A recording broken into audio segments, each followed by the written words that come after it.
What's your name? My name's Aliya. Where are you from?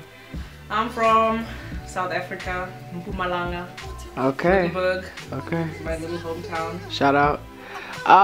How did you end up in South Korea with, what program are you with? I'm with the EPIK program. Okay. And how did you end up finding out about EPIK? A few of my friends actually came to Korea a few years before me, and they just told me it was the land of opportunity. Mm-hmm. Good money, comfortable job, so I decided to come. What was your, I guess, professional experience before coming to Korea?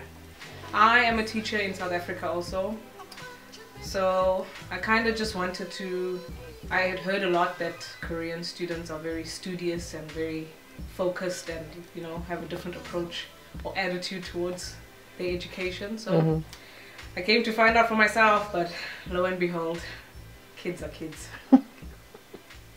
Okay, what level do you teach?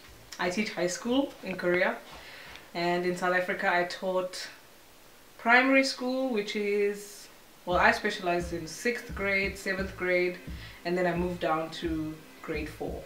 How long have you been in Korea? Too long, but if I have to count the months, I'd say a year and 4 months today. Today? Not exactly. Okay, not exactly today. What do you think about the workshop so far? Well, it's my second workshop. The first one I went to was only 1 day, and it was too much information crammed into 1 day. So I kind of like that this one is over 3 days. And I've learned a little bit today. Some stuff is like general knowledge, some stuff, you know, as a teacher you kind of know it already.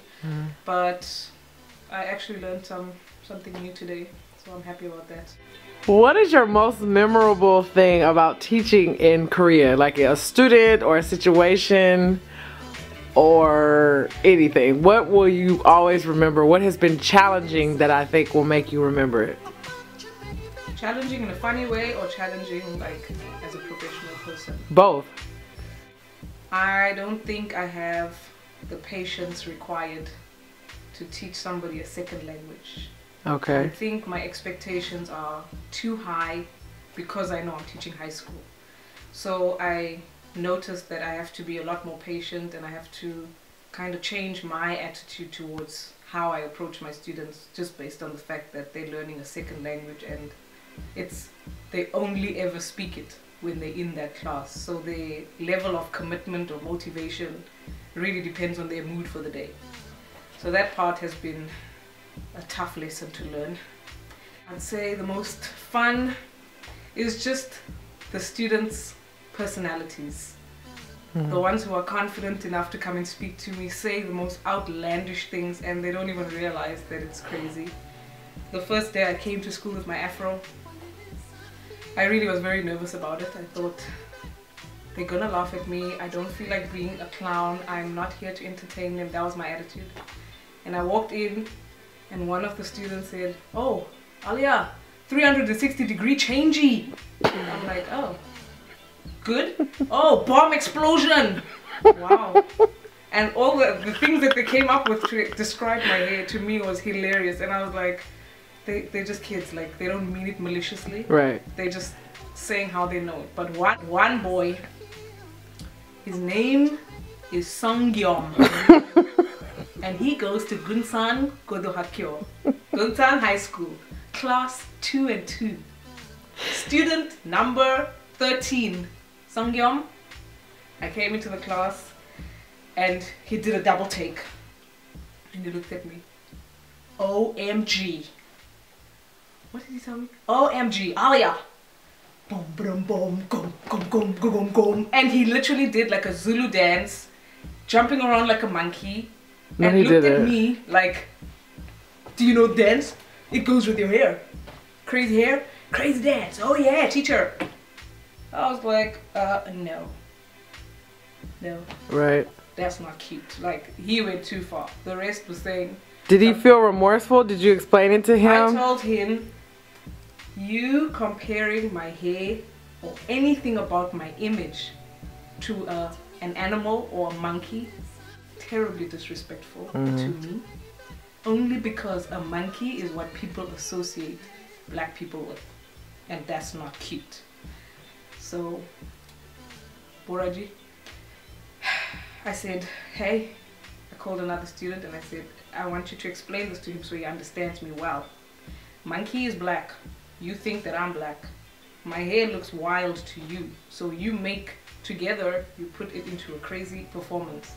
And to me it's insulting. So I think he got it in the end and he apologized. He said no, he didn't mean it that way. He just said that my hairstyle was funny to him. So he just wanted to do something funny to explain my hairstyle. So I said okay.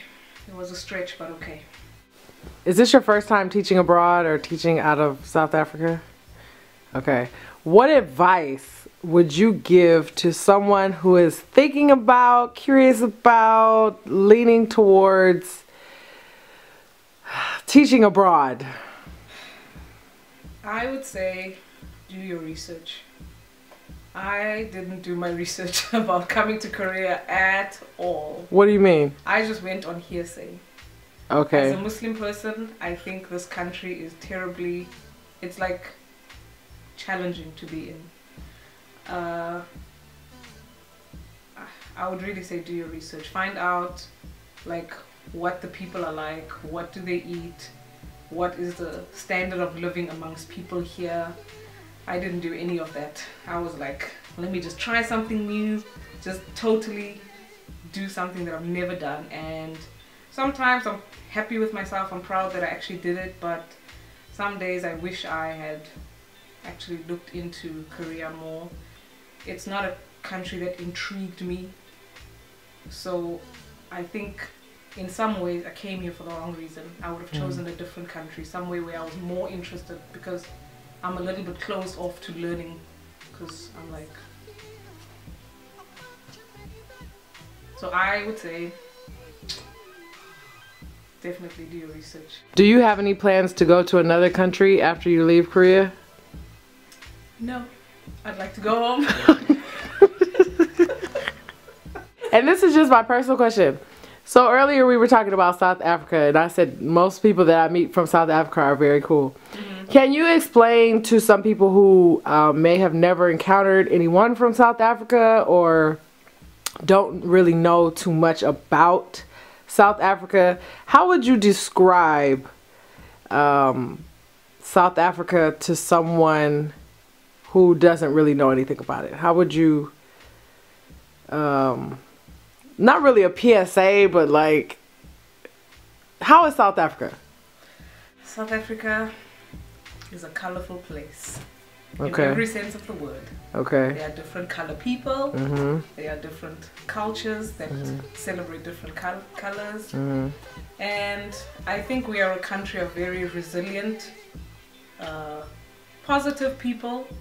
We are realistic, but we don't like to dwell on what negative things are associated with our country. We like to see the beauty in our country. So generally, South Africans don't engage in conversations about politics or our history too much, because it's kind of a generation thing. I don't have enough information to have, you know, an objective conversation. I can only tell you what I know through other people. So I don't discuss politics. Most South Africans don't. We like to eat good food, and we don't have specific food for everyone. Eats everything in South Africa, in my opinion. And I think our country is just beautiful. We've got beautiful scenery, we've got beautiful beaches, we've got beautiful countryside. I know there's a lot of crime, but I don't think it's as bad as the news likes to make it seem, or maybe I'm a bit sheltered in that way. I know that there's crime in my country, but when I go home, we do normal things. Go out for dinner with your friends, go to the movies, drive around, you know. It's just, I think it's a beautiful country. It's not superficial. Okay. So it's, people are just themselves, I feel. You've got a lot of expressive people, and everyone just takes everyone the way they are. Thank you for letting me interview you, and good luck with everything this year. Thank you, Mia. Bye.